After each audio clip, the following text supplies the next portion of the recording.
When Jesus delivered what we call the Sermon on the Mount, he shared a powerful beatitude. Blessed are the peacemakers, for they shall be called sons of God. In this chapter, I've borrowed from Jesus' message with this title, Being a Peacemaker. And in his letter to Timothy, Paul used a comparable Greek word, amikos, that can be translated peaceable, not quarrelsome, uncontentious. When Jesus was teaching that day on the Mount of Beatitudes, he was initially addressing a small group of disciples. He climbed this high but rather gentle slope to get away from the crowds. And without doubt, two brothers were there, James and John, the sons of Zebedee. These men had already left their father's fishing business to follow Jesus. And that day they had followed him to the top of the Mount of Beatitudes. James and John were definitely diamonds in the rough. At the very time he later appointed the 12 to be apostles, he singled out James and John with a very descriptive title. And he appointed the 12, Simon, to whom he gave the name Peter, and James, the son of Zebedee, and John, the brother of James. To them he gave the name Boanerges, which means sons of thunder. This nickname speaks volumes. It comes from a Hebrew word which actually meant sons of rage.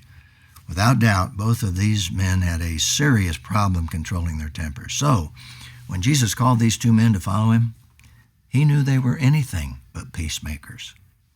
And that day, on the Mount of Beatitudes, perhaps Jesus looked directly into the eyes of both men when he said, "Blessed are the peacemakers, for they shall be called sons of God." Let's face it, Jesus did not choose spiritually and emotionally mature men. They were all immensely flawed as human beings. The most telling event took place a couple of years later. James and John were still demonstrating selfish and immature behavior. They staged an opportunity in a scheme with their mother and asked Jesus a very self-centered question. Mark records what happened. James and John, the two sons of Zebedee, came up to Jesus saying, "Teacher, we want you to do for us whatever we ask of you." And he said to them, "What do you want me to do for you?" And they said to him, "Grant that we may sit, one on your right and one on your left, in your glory." Even at this moment, a short time before the cross, these men were still sons of thunder, and they were still creating disunity among the other apostles. In fact, after this event, we read in Matthew's Gospel, "And hearing this, the 10 became indignant with the two brothers."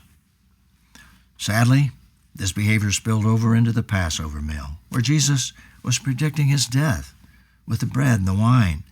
Even then, Luke has recorded, there arose also a dispute among them as to which one of them was regarded to be greatest.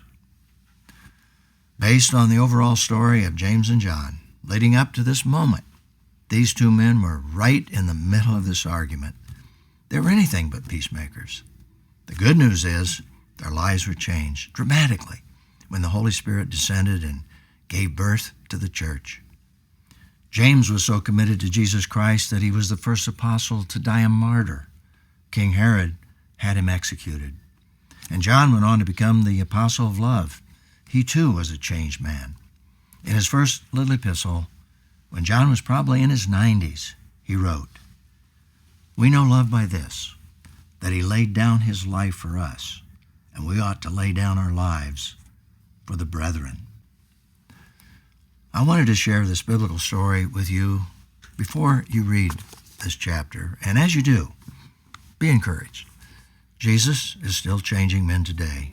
We're all in process, and what Jesus taught in the Sermon on the Mount is still his desire for each one of us. Blessed are the peacemakers, for they shall be called sons of God.